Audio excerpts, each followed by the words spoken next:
Turn to Jeremiah chapter 38. And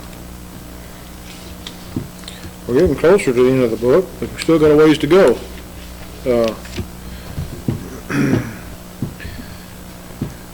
If you remember, last time Jeremiah was imprisoned, King Zedekiah was the king in power now in Jerusalem.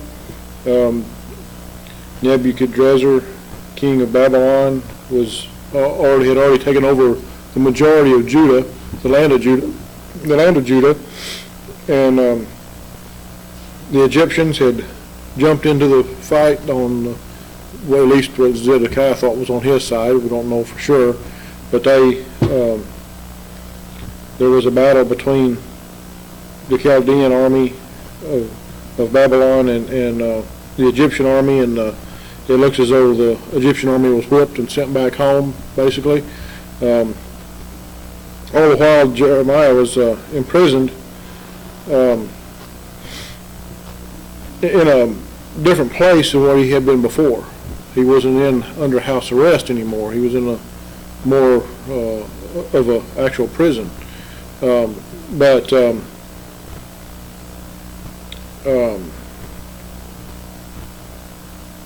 Zedekiah the king, Zedekiah, though he's not that good a king, he does seem to help Jeremiah out every so often, or the Lord uses him actually to help Jeremiah out.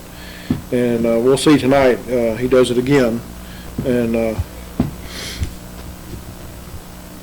so this is chapter 38 is just a continuation of what we looked at last week, chapter 37. We'll pick up with verse 21 in chapter 37, and then we'll begin chapter 38. Then Zedekiah the king commanded that they should commit Jeremiah into the court of the prison, and that they should give him daily a piece of bread out of the baker's street until all the bread in the city were spent. Thus Jeremiah remained in the court of the prison. So Jeremiah was in a more accessible part of the prison. He wasn't in a cell like he had been before. Then, in chapter 38, then Shephatiah, the son of Matan, and Gedaliah, the son of Pashur, and Jucal, the son of Shemaiah, and Pashur, the son of Malchiah, heard the words that Jeremiah had spoken unto all the people. Remember what Jeremiah had told all the people. The Lord, the book that Jeremiah had written, that pretty well just, it told the truth, but it was hard for the people to take. And Jeremiah had preached to the people that Babylon was going to overrun the city and burn the city. And actually, he told them that Babylon was going to burn the city, burn it to the ground, and they didn't like that. So these men,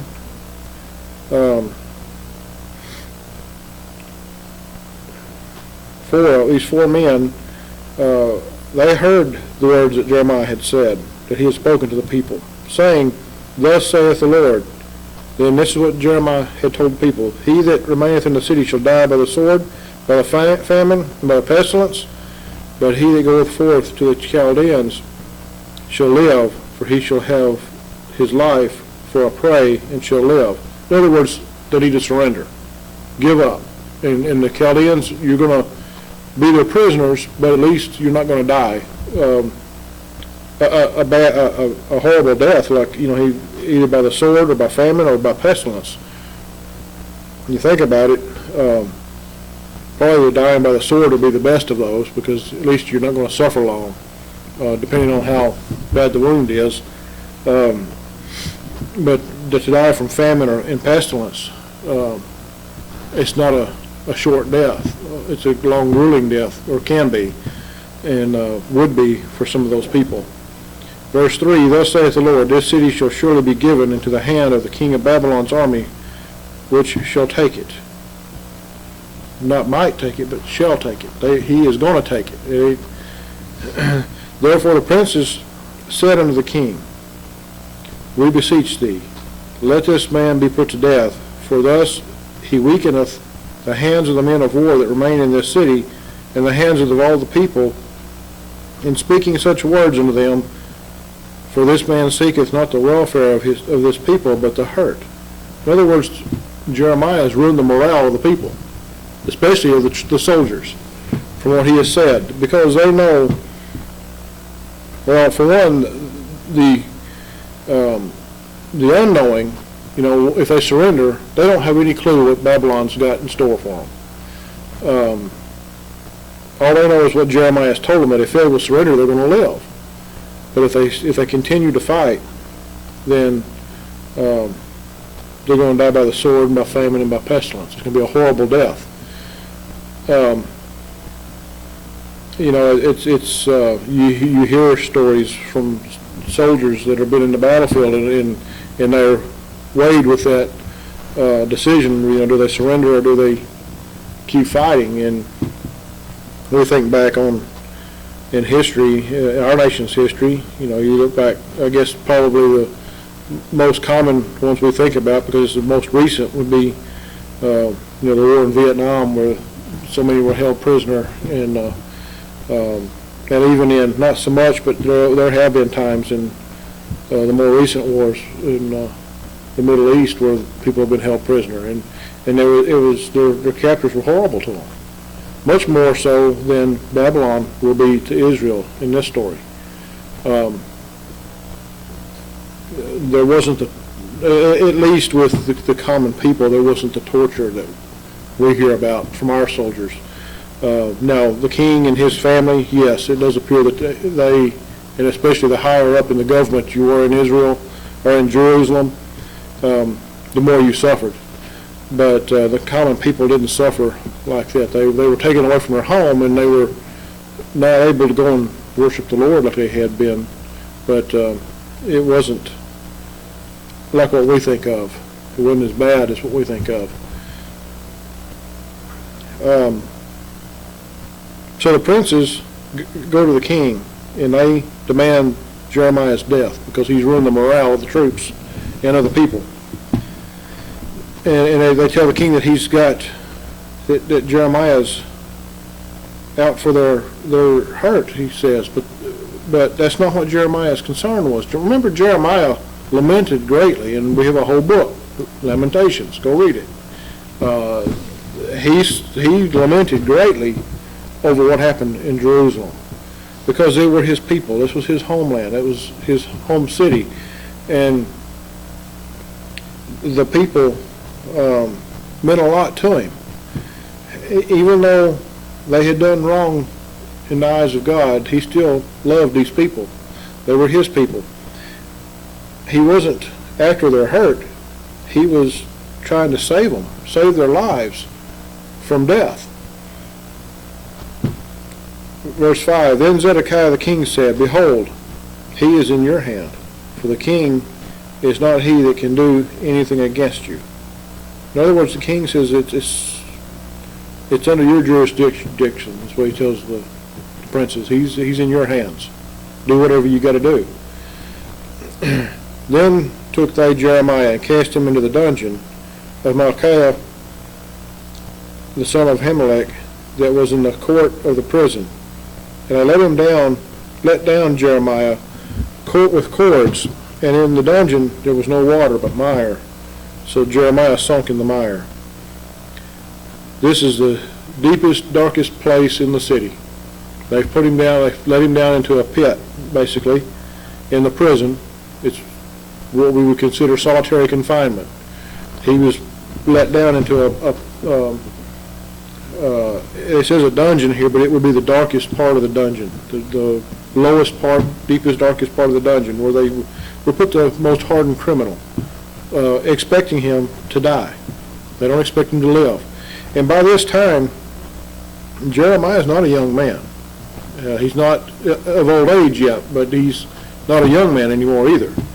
But it says that there was no water there but mire, just sludge.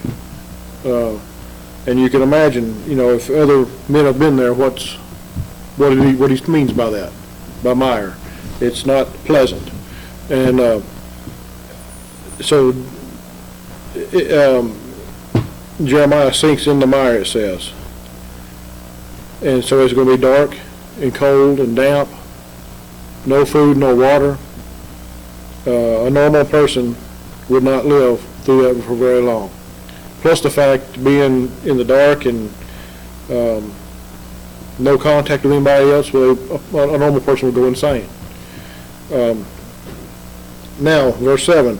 Now when Abimelech the Ethiopian, one of the eunuchs which was in the king's house, heard that they had put Jeremiah in the dungeon, the king then sitting in the gate of Benjamin, Abimelech went forth out of the king's house and spake to the king, saying, My lord the king, these men have done evil in all that they have done to Jeremiah the prophet, whom they have cast into the dungeon. And he is like to die for hunger in the place where he is, for there is no more bread in the city. Remember, the reason I started with verse 21 in chapter 37, if you go back there and look, the king promised Jeremiah bread as long as there remained bread in the city, until all the bread in the city was spent. So as long as there was bread in the city, the king promised Jeremiah bread.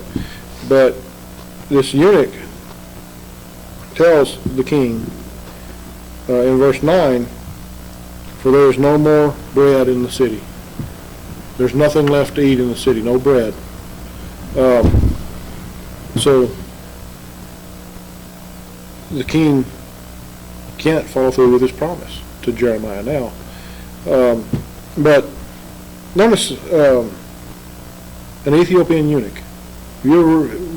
I've never, until I studied this, I never really thought about it much before when I've read through this book, but that seems to come back again, doesn't it? In the New Testament, we see an Ethiopian eunuch. But this one he's of the king's court there in Jerusalem. He's not a eunuch in Ethiopia. He's not part of the Queen of Ethiopia's court. He's part of the king in Jerusalem's. So, and he's favored enough with the king that he can go and personally go up and talk to the king. You know, the king says the king is sitting in the gate of Benjamin. This eunuch is able to just walk up to the king and talk with him. Not just anybody could do that. So that means he was probably in the inner court of the king's people. Verse 10, Then the king commanded Abimelech the Ethiopian, saying, Take from thence 30 men with thee, and take up Jeremiah the prophet out of the dungeon before he die. So Abimelech took the men with him, and went into the house of the king under the treasury, and took thence old cast cloths and old rotten rags, and let them down by cords into the dungeon to Jeremiah. And Abimelech the Ethiopian said unto Jeremiah, Put now these old cast cloths and rotten rags under thine armholes, under the cords. And Jeremiah did so. So they drew up Jeremiah with cords, and took him out of the dungeon, and Jeremiah remained in the court of the prison. So this Ethiopian eunuch helped Jeremiah out of the prison, out of the dungeon. I looked up these old cast cloths and rotten rags, and I've heard many different stories over the years. People try to put something into this, but all I can find, John Gill and some others, this is just rags. It's just old used rags. Nothing special about them. But he put them under his armpits, in other words, so that when they run the rope around him, it didn't burn his skin. And remember, Jeremiah's, like I said, he's not a young man. So they were trying to help him, trying to take care of him. You notice the men that let him down in there didn't do that for him. So it's possible that maybe he was burned by the rope from the first time. You know, we don't know. But why the Lord writes this in here, I think it's because he just wants us to know that he was taken care of. These men that were with this Ethiopian took care of they thought enough of him, thought enough of Jeremiah to take care of him the best they could. But 30 men, the king tells him to take 30 men. Where is he going to get 30 men in a city that's under siege? Well, either there was either 30 weak men, because you wouldn't think it would take 30 men to pull a man out of a pit like that. But if you think about it, remember they're all being starved to death or in a famine. They're all weak. It probably took more. For one, it probably took more than it normally would to pull this man out. And remember, he's taking able-bodied men away from the defense of the city. Where else would they have come from? You know, every man in this city that's able-bodied to fight is on the walls of the city fighting the Chaldeans at this time. So he had to pull men off of the army, if you will, probably volunteers of the army, to help pull this man out of this dungeon. One man, 30 men out of the defense of the city to save one man in a dungeon. And it says, and Jeremiah remained in the court of the prison. So he's still under arrest, but he's in the court of the prison. He's back where he was before. Verse 14, then Zedekiah the king sent and took Jeremiah the prophet unto him into the third entry that is in the house of the Lord. And the king said unto Jeremiah, I will ask thee a thing, hide nothing from me. Then Jeremiah said unto Zedekiah, if I declare it unto thee, wilt thou not surely put me to death? And if I give thee counsel, wilt thou not hearken unto me? So Zedekiah wants Jeremiah to tell him the truth. What's going on? What's going to happen? Jeremiah knows the trick. He's been there before. He's like, if I tell you the truth, are you going to put me to death? Is that what you're going to do? And if I give you counsel, if I tell you how to take care of this, are you even going to listen? That's been the experience before. Remember, Jeremiah, through every chapter we've been through, we're in the 38th chapter now. Every chapter we've been through, he's preached the word of God to the people, and they've ignored him every time. Whether it was just the common people, or whether it was the princes, or whether it was the king himself, every time they scoffed at him, and they didn't listen to him. And so he knows the routine. So Zedekiah the king swears secretly unto Jeremiah. Why would he swear secretly to him? Remember the other men that wanted to kill Jeremiah? The king didn't want them to know that he had made this pact with Jeremiah. Why? Well, I would guess probably because the king's afraid of them too now. Because if they would kill the Lord's prophet, wouldn't they kill the king too if they had an opportunity? So Zedekiah the king swore secretly unto Jeremiah, saying, As the Lord liveth, that made us this soul, I will not put thee to death, neither will I give thee into the hand of these men that seek thy life.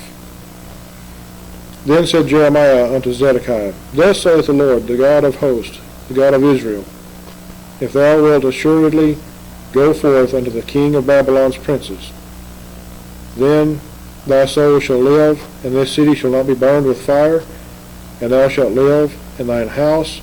But if thou wilt not go forth to the king of Babylon's princes, then shall this city be given into the hand of the Chaldeans, and they shall burn it with fire, and thou shalt not escape out of their hand. Jeremiah tells him what he needs to do, or what God tells him he needs to do. Surrender to the king of Babylon, or the king of Babylon's going to burn the city down. Now, we already know, God's already told them that the city's going to be burned. That's already going to happen. This is Zedekiah's last opportunity from the Lord. The Lord's telling him, surrender now, or they're going to burn the city. And Zedekiah the king said unto Jeremiah, I am afraid of the Jews that are fallen to the Chaldeans, lest they deliver me into their hand, and they mock me. Now remember, there were already Jews already in captivity. Remember the northern kingdom of Israel, plus all those of Judah who had already been captured and taken back to Babylon. The king's afraid that if he's captured, if he surrenders and he's captured and sent back to where those people are, which would be the custom for an army in that day, they would send the people that surrendered, they would send them back to wherever the other captives are being held. He's afraid they're going to ridicule him. They're going to maybe even try to kill him in the camp. But Jeremiah said, "They shall not deliver thee. Obey, I beseech thee, the voice of the Lord, which I speak unto thee, so it shall be well unto thee, and thy soul shall live. But if thou refuse to go forth, this is the word that the Lord hath showed me. And behold, all the women that are left in the king of Judah's house shall be brought forth to the king of Babylon's princes, and those women shall say, Thy friends have set thee on, and have prevailed against thee. Thy feet are sunk in the mire, and they are turned away back. So they shall bring out all thy wives and thy children to the Chaldeans, and thou shalt not escape out of their hand, but shalt be taken by the hand of the king of Babylon, and thou shalt cause this city to be burned with fire." Another custom in their day was they would take, and they would say, an invading army would save all the women and children. Most of the time, the women especially, the younger women especially, would wind up in the king's, in his harem, or whatever you want to call it, wind up as his wives or concubines or whatever. Not always, but that was one of the customs they had.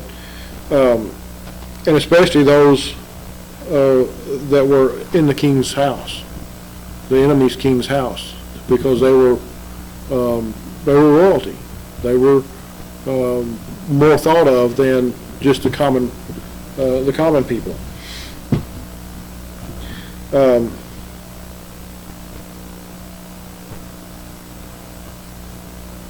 Verse 24, Then said Zedekiah unto Jeremiah, Let no man know of these words, and thou shalt not die.